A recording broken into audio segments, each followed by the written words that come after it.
Tidak beberapa lama lagi kita akan menemui salah satu dari hari raya umat Islam yang kita kenal dengan Idul Adha. Kalau tidak salah, Idul Adha itu di bulan Masehi jatuh pada tanggal 27 Mei. Sekarang sudah 10 Mei. Bermakna hanya lebih kurang 2 minggu saja lagi. Pada Idul Adha itu kita disuruh untuk melaksanakan ibadah kurban pada Idul Adha-nya dan hari-hari tasyrik. Ulama berbeda pendapat tentang hukum melaksanakan ibadah kurban ini. Dari yang paling keras sampai yang agak moderat. Yang paling keras Imam Abu Hanifah menyatakan hukum melaksanakan ibadah kurban ini adalah wajib. Alasan Imam Abu Hanifah berdasarkan ayat Al-Quran, A'udzubillahi minasyaitonirrajim, Inna a'tayna kal kausar, fasalli li rabbika wanhar. Fasalli, maka solatlah. Salli di situ fi'il amar. Al-aslu fil amri lil wujub. Karena dia fi'il amar, maka hukum daripada amar itu, perintah itu adalah wajib. Dan ayat itu mensejajarkan antara sholat dengan wanhar. Fasalli, maka sholatlah. Hukum sholat apa? Wajib. Waw di situ, waw atab, wanhar. Anhar juga fi'il amar, artinya berkurban. Kalau sholat hukumnya wajib, maka berkurban juga hukumnya wajib. Jadi kalau menurut Imam Abu Hanifah, wajib. Diperkuat dengan hadis Rasul yang menyatakan siapa yang mampu berkurban tapi mereka tidak mau berkurban, maka orang seperti itu tidak usah mendekati tempat sholat kami. Jadi mendekati tempat sholat saja tidak boleh, apalagi sholat. Kalau sudah sholatnya dibatalkan, wah itu udah bahaya itu. Jadi menurut Imam Abu Hanifah, hukum daripada kurban itu adalah wajib. Tapi Imam Abu Hanifah menyatakan, sesudah datang ibadah kurban, maka tidak ada lagi ibadah-ibadah yang berkenaan dengan penyembelihan hewan. Sudah mansuh. Sebab sebelum datangnya ibadah kurban, ada beberapa ibadah yang Allah perintahkan kepada kita berkaitan dengan penyembelihan hewan. Contoh, akikah. Ayahanda Profesor Nazir Karim punya cucu, baru lahir. Maka kalau tidak ayahnya, kakeknya boleh mengakekahkan. Sebab Hasan dan Husin atuknya yang mengakekahkan. Yaitu Rasulullah. Kapan itu? Hari ke-7 dari kelahiran. Itu hukum asal. Tapi menurut Syafi'iyah boleh kali 7. Kalau tidak mampu hari ke-7, hari ke-14. Tidak juga hari ke-21. Bahkan sampai dewasa dia boleh mengakekahkan dirinya. Tapi bagi pendapat yang lain tidak. Akekah itu hari ke-7. Kalau ayahnya tidak mampu, kakeknya tidak mampu, selepas hari ke-7, lepaslah sunnah muakkadahnya.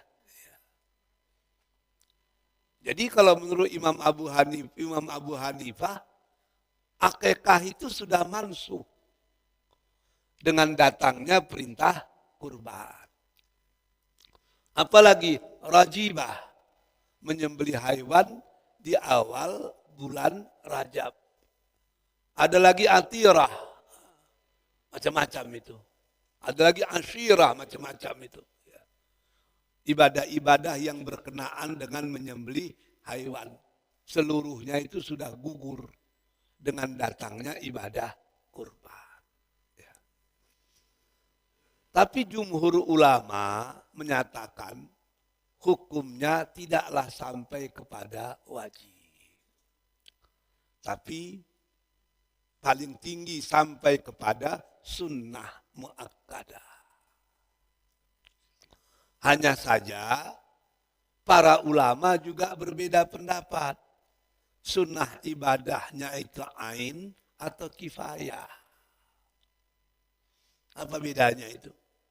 Kalau sunnah ibadah ain itu diperintahkan walau hukumnya sunnah per personal, per individu. Di rumah bapak-bapak ada 5 orang. Di rumah ibu-ibu ada 5 orang. 5-5 mampu untuk berkurban. Berkurbanlah 5-5-nya. Karena dia merupakan ibadah personal. Tapi ada yang menyatakan tidak. Itu ibadahnya ibadah kifayah. Alasannya apa? Karena Rasul pernah menyembelih seekor kibas. Nabi menyatakan, ini kurbanku dan ini kurban untuk keluargaku. Jadi one for all and all for one. Satu itu bisa untuk semua dan semua itu cukup dengan satu. Artinya satu dalam satu keluarga itu sudah berkurban, maka gugurlah untuk yang lain. Jadi banyak sekali diskusinya tentang permasalahan ibadah kurban ini. Tapi intinya kita disuruh untuk berkurban kalau mampu. Berusaha sekuat tenaga untuk berkurban. Jangan berusaha sekuat tenaga mencari kupon kurban. Saya kadang-kadang terharu itu. Pernah beberapa kali di TV ditayangkan itu. Ada nenek-nenek yang jadi pemulung. Tapi tidak pernah tidak berkurban. Maknanya kalau ingin ada 1000 daya. Kalau tak ingin ada 1.000.000 dalih. Sekarang biaya kurban di Masjid Al-Furqan berapa? 2.800.000. Bermakna kalau kita menabung setiap hari 8.000 atau 9.000 rupiah, maka setiap tahun kita bisa menjadi peserta kurban.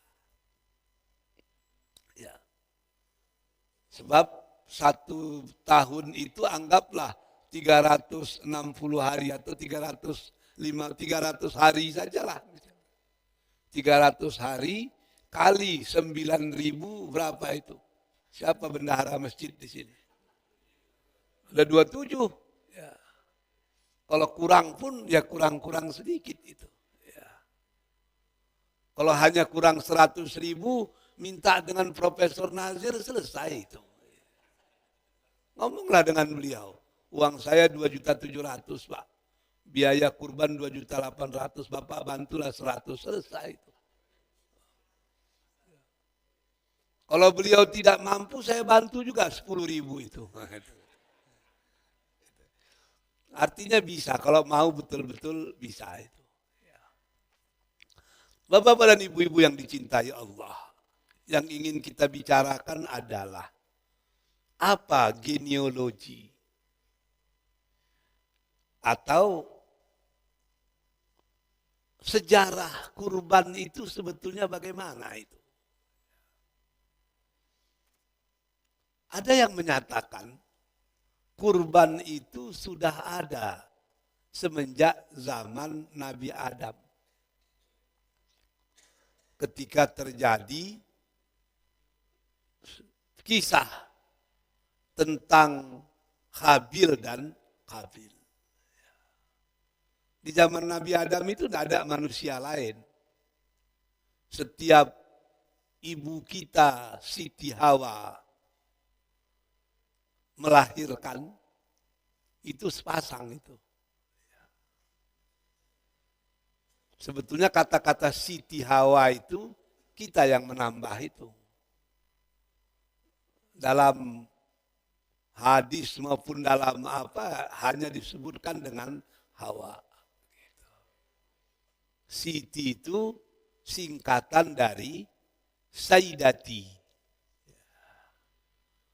Penghormatan untuk menyebut perempuan yang dianggap mulia itu dengan kata-kata Sayyidati. Lalu dipendekkan menjadi Siti. Sama dengan kalau yang laki-laki Sayyidi. Di Riau, di bumi Melayu dipanggil dengan Said. Kalau di Pariaman dipanggil dengan Sidi. Maknanya ada keturunan Arab di Pariaman itu yang dipanggil dengan Sidi. Sidi itu berasal dari Saidi. Kalau di Riau biasanya Said. Ada Said Luqman, ada Said Ibrahim. Walaupun yang baik itu cuman Saidul Amin. Nah, itu. Said juga itu. Jadi di zaman itu setiap ibunda kita, Siti Hawa melahirkan, itu sepasang.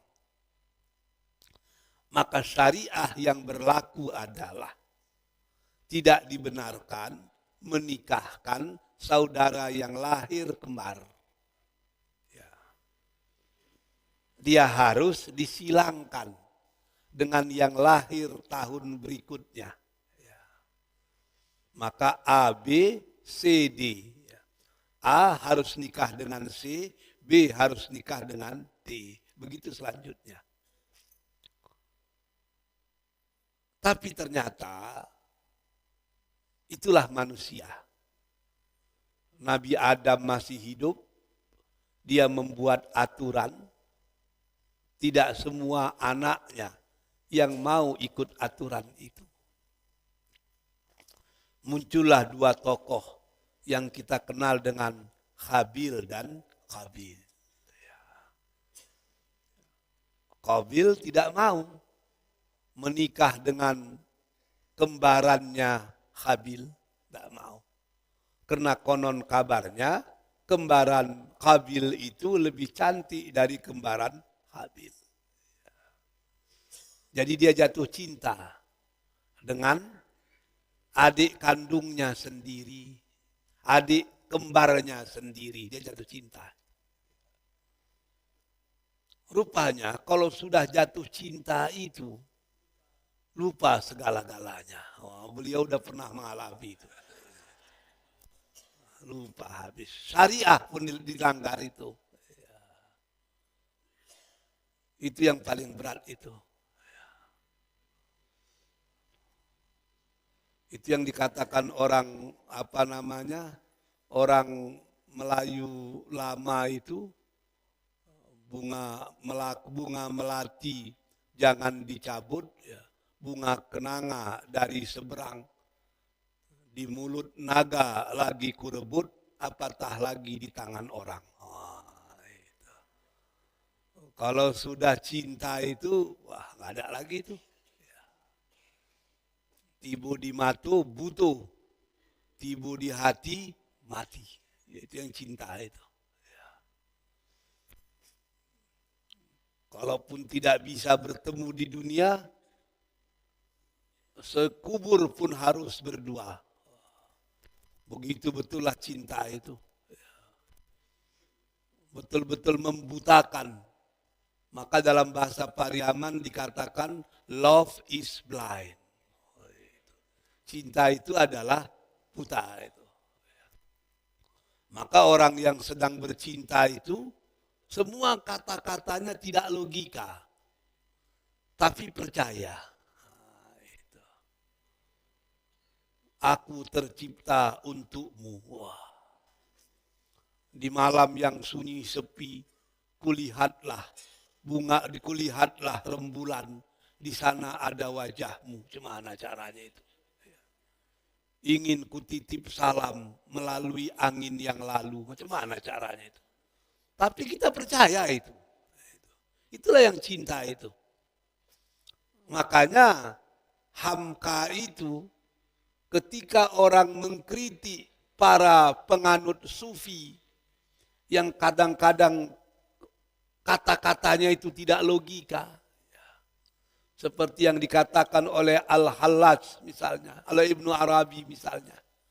Ana syirrul haq wa mal haqqu ana bal ana haqqun fafarriq bainana.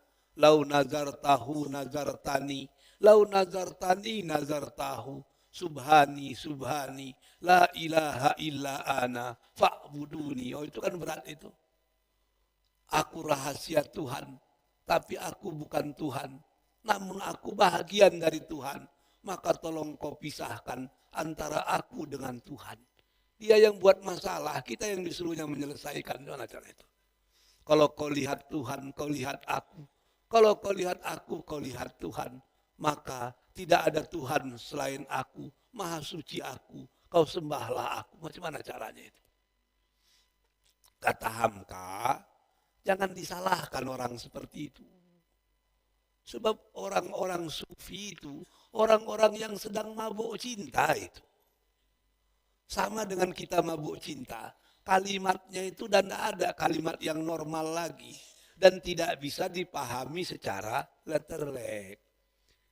Itu sudah susah dia membedakan antara dia dan orang yang dicintainya. Oh gitu. Jadi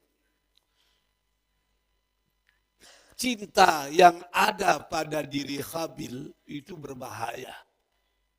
Dilawannya ayahnya. Nabi Adam pun tidak bisa menyelesaikan. Sebab namanya anak. Kalau sudah anak mau diapain lagi itu? Akhirnya diputuskanlah bahwa yang akan memberikan decision maker itu Allah Subhanahu wa ta'ala. Kata Adam, kalian letakkanlah kurban kalian di atas bukit itu. Mana kurban yang diterima oleh Allah, itulah yang menjadi pemenangnya. Dialah yang beruntung. Konon kabarnya si Qabil karena dia petani, diletakkannya lah barang-barang pertaniannya di situ. Si Habil karena dia peternak, diletakkannya pula lah seekor domba yang besar dan sangat bagus di situ. Qadarullah. Allah menerima kurbannya si Habil. Melihat itu, Qabil juga tidak bisa menerima. Kenapa? Allah bukan menerima kurbanku. Dia tidak percaya dengan takdir Tuhan. Sebab walau bagaimanapun kehendak Allah itu jugalah yang akan berlaku. Ya. Kalau kata orang Pariaman itu, apa namanya, kok ndak ado sulanda padi kipasan bilah kaparaku. Ya. Kalau ndaklah berlaku kehendak hati, kehendak Allah jugalah yang berlaku. Ya. Jadi itu yang tidak bisa diterimanya itu. Maka terjadilah sejarah pembunuhan pertama antara manusia dan manusia, antara adik dan kakak, disebabkan oleh cinta buta. Jadi hati-hatilah dalam masalah cinta buta ini. Membuat orang lupa segala-galanya, lupa ayah, bahkan lupa kepada perintah Tuhannya. Jadi ada yang menyatakan ini awal daripada perintah kurban itu. Cuman pendapat yang lebih masyhur menyatakan ibadah kurban yang kita lakoni hari ini itu berasal dari sejarah Nabi Ibrahim alaihissalam. Nabi Ibrahim ini melalui proses yang luar biasa. Maka wajar dia disebut dengan induk angkang dari semua ulul azmi.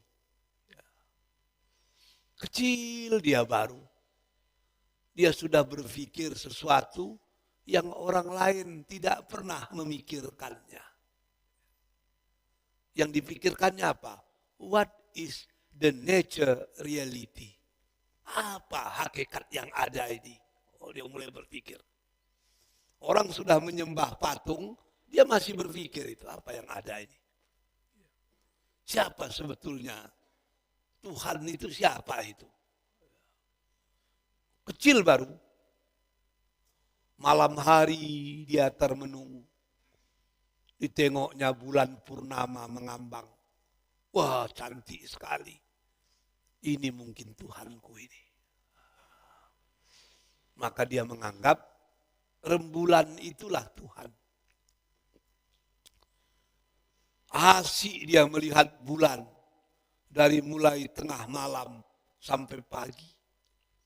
Begitu pagi datang, bulan hilang, matahari muncul menjelang. Apa kata Ibrahim? Wah, tidak mungkin. Tuhanku lenyap. Digantikan oleh Tuhan yang baru. Maka inilah mungkin Tuhan.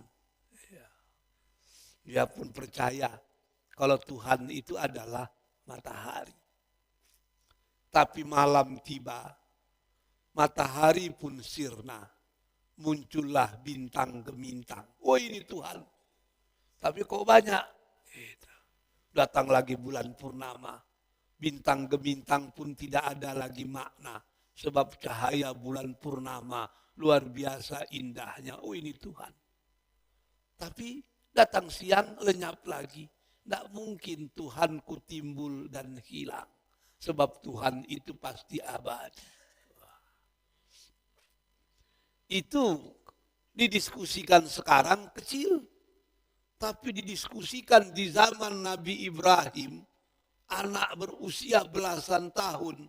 Sudah berbicara tentang hakikat segala sesuatu. Dan nature reality. Wah, itu luar biasa.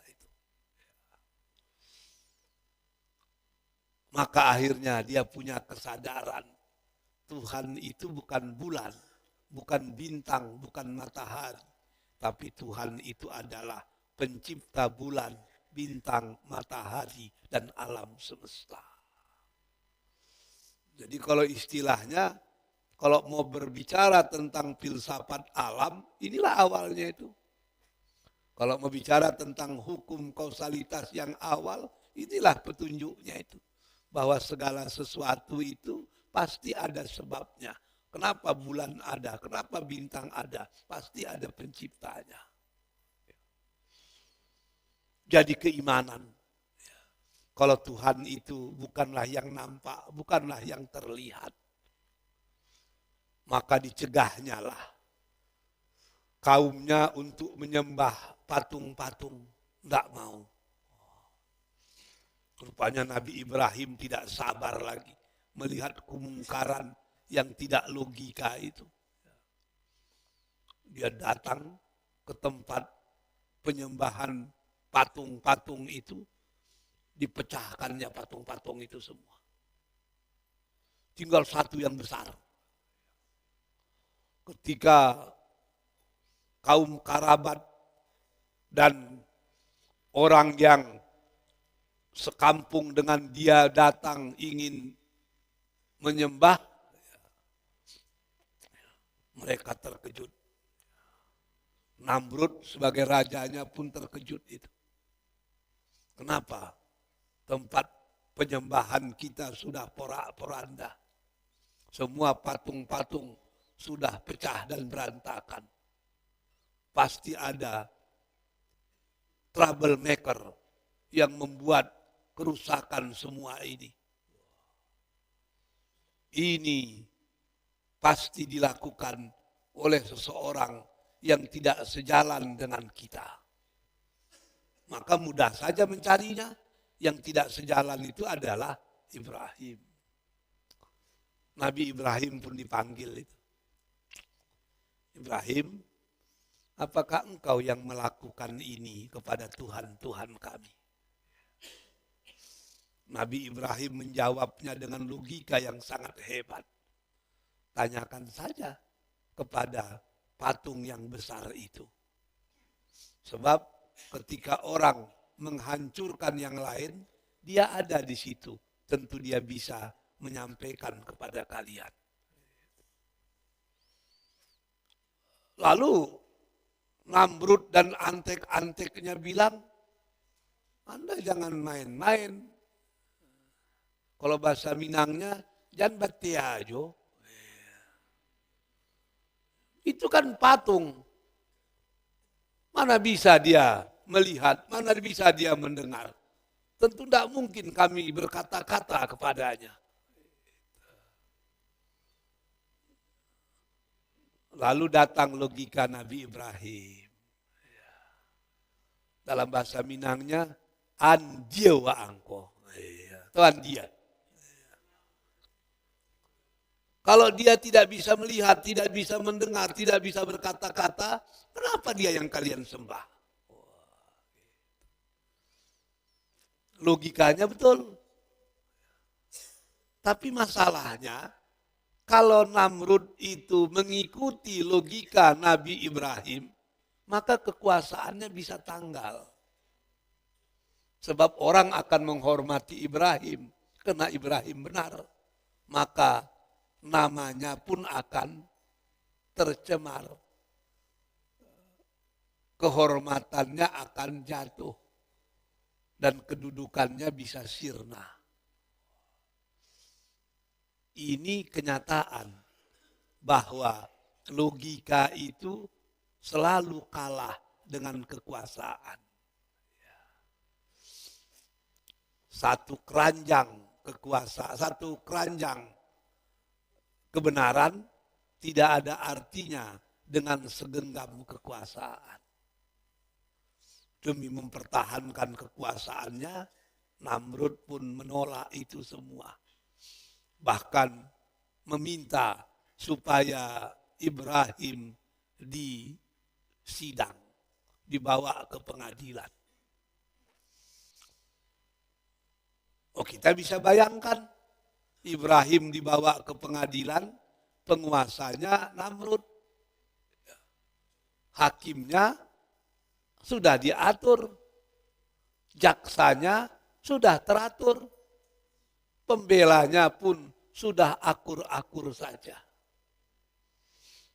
Maka hasilnya pun sudah terukur bahwa Ibrahim pasti akan kalah sebab sidangnya sidang rekayasa. Keputusannya apa? Ibrahim bersalah, merusak Tuhan-Tuhan dan rumah ibadah. Maka hukumannya dia harus dibakar hidup-hidup sampai mati. Maka dibikinlah tempat pembakaran Ibrahim. Kayu-kayu yang besar dikumpulkan. Ibrahim diletak di tengah-tengah. Tiba waktunya, api pun dibakar. Ibrahim ada di dalam. Semua kayu-kayu sudah terbakar. Pada waktu itu datanglah mukjizat Allah. Allah berkata, ya nar, hei api, jadilah kau kuni bardan wasalaman. Jadilah kau dingin dan selamat untuk Ibrahim. Ya. Kayu-kayu terbakar membuktikan api itu panas. Tapi Ibrahim tidak tersentuh. Karena api ketika kena dengan kayu, dia membakar. Tapi ketika kena ke tubuh Ibrahim, dia berubah menjadi dingin. Jadi ayat itu ya nar itu dijadikan mantra untuk ilmu-ilmu yang dilakukan orang tertentu agar tahan api. Padahal itu untuk Ibrahimnya itu.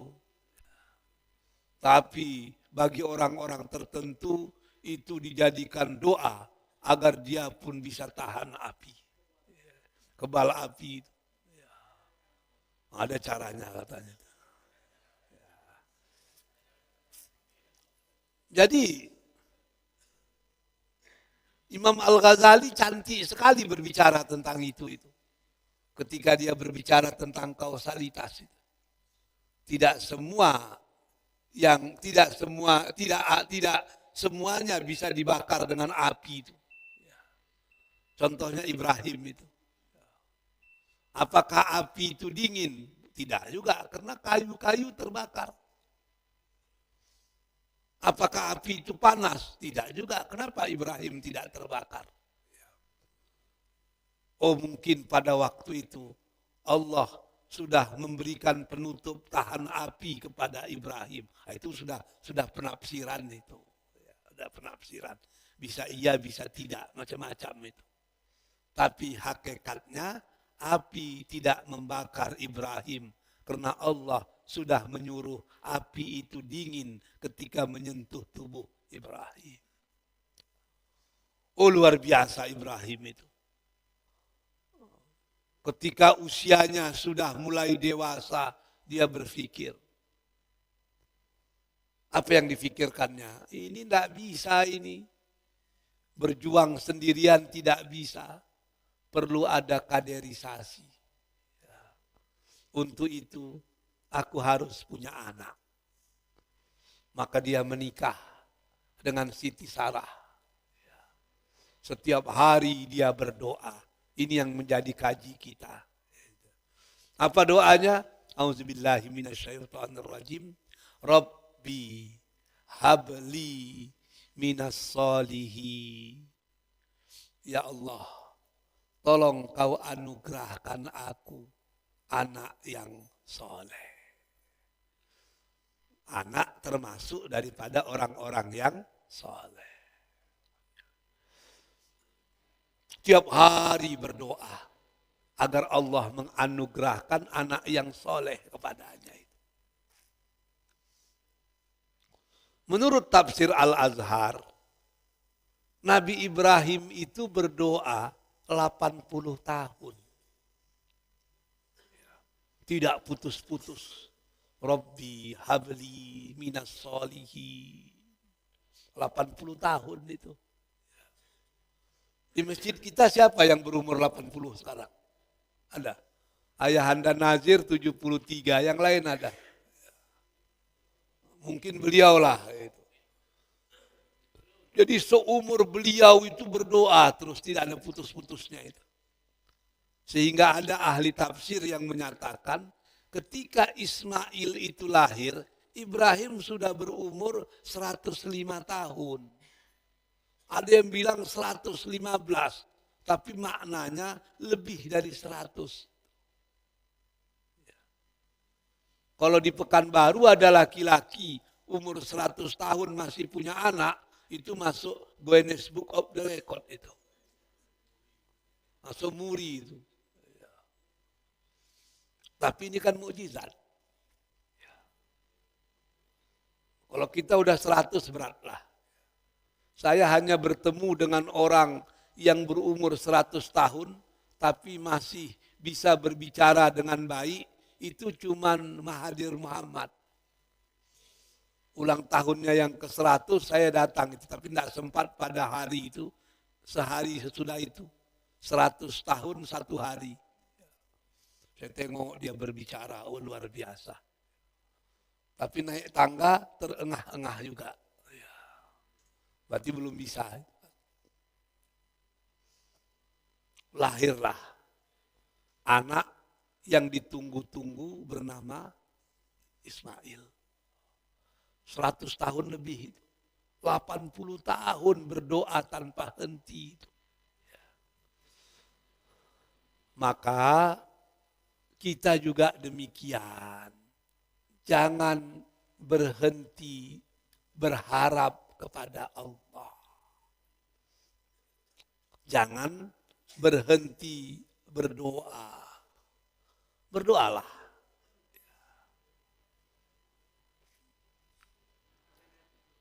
Kenapa kita harus berdoa?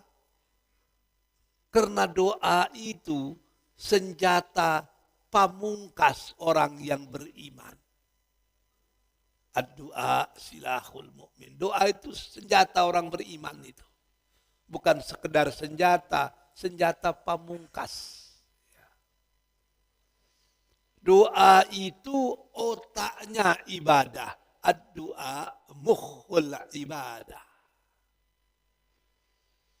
Doa itu spirit daripada ibadah. Ad-du'a ruhul ibadah. Doa itu adalah kunci dari semua ibadah. Sebab tidak ada ibadah yang tidak dimulai dengan doa. Ad-du'a miftahul ibadah. Apa ibadah yang paling puncak? Sholat. Apa isi sholat itu? Doa semua itu. Dari mulai Al-Fatihah, sudah ada doa itu. Dari mulai doa iftitah. Udah ada doa di situ. Apalagi kalau kita iftitah menggunakan Allahumma ba'id baini wa ba'id, kan doa semua itu. Masuk kepada Al-Fatihah, sudah doa itu. Iyyaka na'budu wa iyyaka nasta'in. Ihdinas siratal mustaqim. Ya Tuhan, aku sekarang sedang sedang melalui jalan ya Tuhan. Ihdinas siratal mustaqim. Kalau jalanku ini benar, kau tunjukilah ya Allah. Kalau jalanku ini salah, kembalikan aku ke jalan yang benar. Ihdinas siratal mustaqim. Doa semua itu. Dan doa manusia itu pasti dikabulkan Allah. Itu pasti. Terkecuali ketika kita berdoa, kita masih bergelimangan dengan dosa. Yang kedua, ketika kita berdoa, kita sedang dalam keadaan memutuskan hubungan silaturahmi dengan karib kerabat. Itu memang bermasalah. Itu. Kita berdoa, tapi adik-beradik awak bersiarak. Udah bertahun-tahun tidak bercakapan. Jangan berharap doa itu diterima Tuhan, itu tidak ada itu. Kita berdoa, tapi dengan istri sudah tidak lagi bercakapan berbulan, itu tidak ada cerita itu. Silaturahmi harus dijaga. Kita berdoa, tapi dengan jiran dan tetangga sudah tidak bersapa-sapaan lagi, itu masalah. Tapi di luar daripada itu, doa itu pasti dikabulkan Allah. Siapa yang menyatakan? Allah sendiri. Udu'uni astajib lakum. Wa idza sa'alaka ibadi anni fa inni qarib ujibu da'watad da'i idza da'a. Minta kepadaku, aku akan mengabulkannya. Apabila ada hambaku bertanya kepadamu ya Muhammad tentang diriku, katakan aku dekat. Aku akan menjawab doa orang yang berdoa kepada aku. Cuma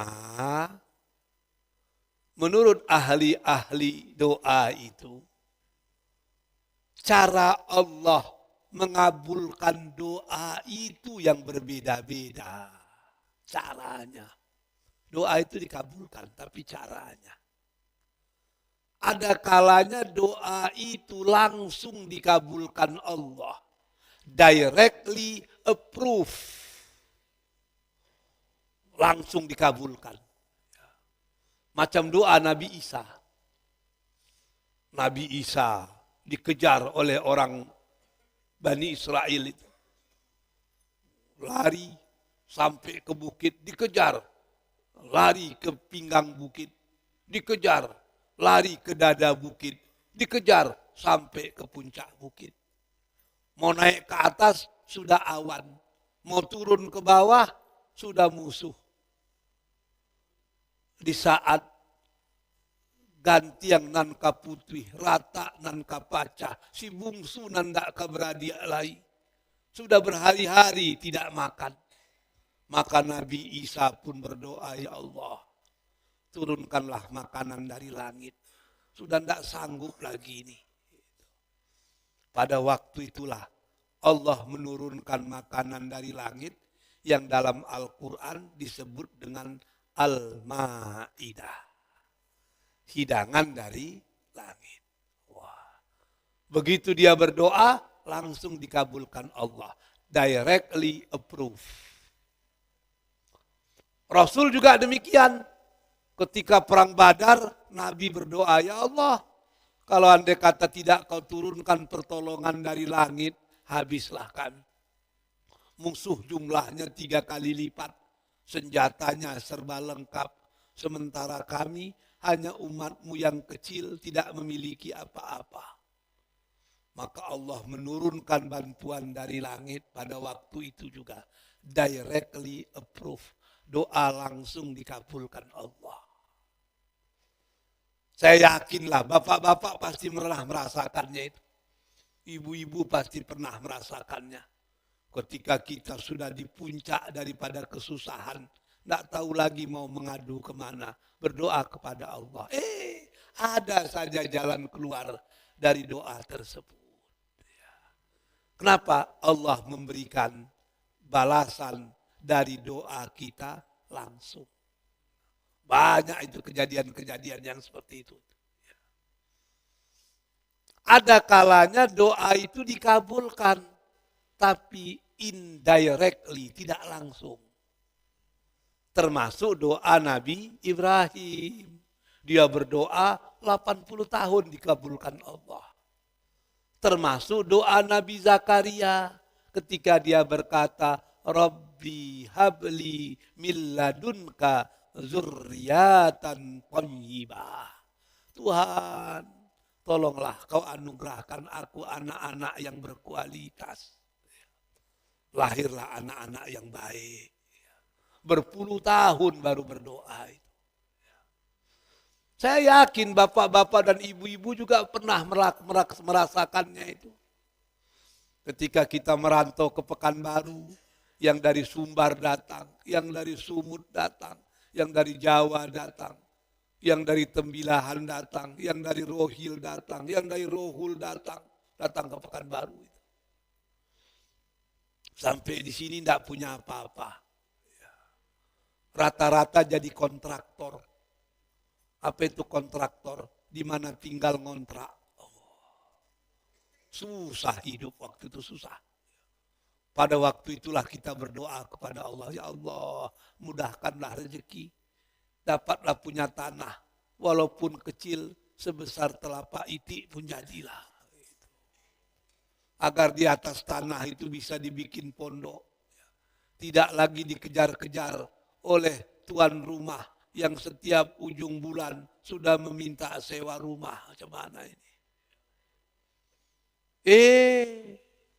Maka dengan tiba-tiba 15 tahun kemudian bisa beli tanah. 20 tahun kemudian bisa mendirikan rumah. Bahkan banyak di antara bapak-bapak dan ibu-ibu punya rumah yang 30 tahun yang lalu kita tidak pernah bisa membayangkan kalau bisa punya rumah. Tidak sekedar punya rumah, kalau dulu kemana-mana jadi pasukan infanteri, jalan kaki. Sekarang sudah banyak yang punya mobil. 40 tahun yang lalu bapak-bapak tidak pernah bermimpi punya mobil. Dapat rezeki itu. Rumah dapat, kendaraan dapat. Pertanyaannya dari siapa itu? Dari Allah. Kapan kita meminta? Puluhan tahun yang lalu. Kadang-kadang kita sudah lupa dengan doa kita. Tapi Allah tidak pernah melupakan doa hambanya. Filing Allah itu, dokumen Allah itu sangat rapi. Begitu kita berdoa, dikabulkan. Tapi memakan waktu yang panjang. Ada lagi kita berdoa, Allah kabulkan. Tapi digantikannya dengan yang lebih baik. Bapak-bapak berdoa, ya Allah mudahkanlah rezeki, banyakkanlah harta. Rezeki bapak-bapak biasa-biasa saja, tapi badan bapak-bapak sehat. Ketika orang seumur bapak-bapak sudah banyak yang stroke, sudah banyak yang hanya bisa di atas tempat tidur, bapak-bapak masih bisa ke masjid. Itu rezeki yang luar biasa. Artinya Allah gantikan kekayaan dengan kesehatan. Mana bapak-bapak lebih suka kaya raya, punya rumah 5, motor 15, tapi stroke, duduk di kamar, di tempat tidur aja, mana mau itu? Sehat. Ternyata Allah pilihkan yang terbaik untuk kita. Ibu-ibu berdoa, ya Allah, jadikanlah suamiku kaya raya. Suami ibu-ibu biasa saja. Tapi dia menjadi suami yang setia. Mana ibu-ibu mau punya suami kaya raya, tapi istrinya 5. Allah gantikan kekayaan dengan kesetiaan. Sebab laki-laki ini, Bu, itu paling suka berinvestasi. Mula-mula dia beli tanah. Di mana orang jual tanah dibelinya itu. Setelah itu dia berpikir, ngapain hanya tanah? Kan lebih bagus didirikan rumah. Begitu rumah banyak, dia pun mulai berpikir menambah orang rumah. Jadi bersyukurlah kalau suami kita tidak kaya tapi bapak-bapak pernah nggak menengok punya kawan yang berjalan nggak bisa lagi, mau makan kacang-kacangan asam urat, mau makan daging darah tinggi, mau makan roti kencing manis, mau makan durian diabetes, semua nggak boleh. Ini pantang, itu pantang. Sementara bapak-bapak termasuk yang di ujung itu pantang kalata. Mana yang mau kita pilih? Jadi Allah gantikan doa kita itu dengan yang lebih baik. Ibu-ibu berdoa, ya Allah dapatkanlah menantu kaya raya. Menantu ibu-ibu tidak kaya raya, orang sederhana tapi beradab dan beretika. Kalau ibu-ibu datang ke rumah menantu, diperlakukannya ibu-ibu seperti ratu, diperlakukannya bapak-bapak seperti raja. Sanang giraso, lama dikiru-kiru. Mana lebih mau ibu-ibu dan bapak-bapak punya menantu kaya raya? Tapi kalau kita makan di depannya, dibawanya kalkulator, di handphonenya berapa semua nama prosedur kita. Kalau dapat seperti itu, air yang diminum rasul nasi yang dimakan rasul rasa, makan nanti baulah jantung. Jadi berprasangka baiklah dengan Allah bahwa apapun yang diberikan Allah itulah yang terbaik, yang dalam bahasa agama disebut dengan qanaah. Kalau ditanya orang kepada saya apa itu qanaah, saya lebih suka menyatakan qanaah itu adalah kalau kita tidak bisa mendapatkan apa yang kita cintai, cukuplah mencintai apa yang sudah kita dapatkan. Jangan bandingkan hidup kita dengan hidup orang lain. Yang terakhir, ada kalanya kita berdoa tidak dikabulkan Allah langsung, tidak ditunda pengabulannya, tidak diganti Allah dengan yang lebih baik, tapi setiap bapak-bapak dan ibu-ibu berdoa, Allah gugurkan dosa-dosa kita. Doa kifarah, maka doa pada waktu itu sudah menjadi kifarah, alam penghapus dosa. Jadi tidak ada ruginya kita.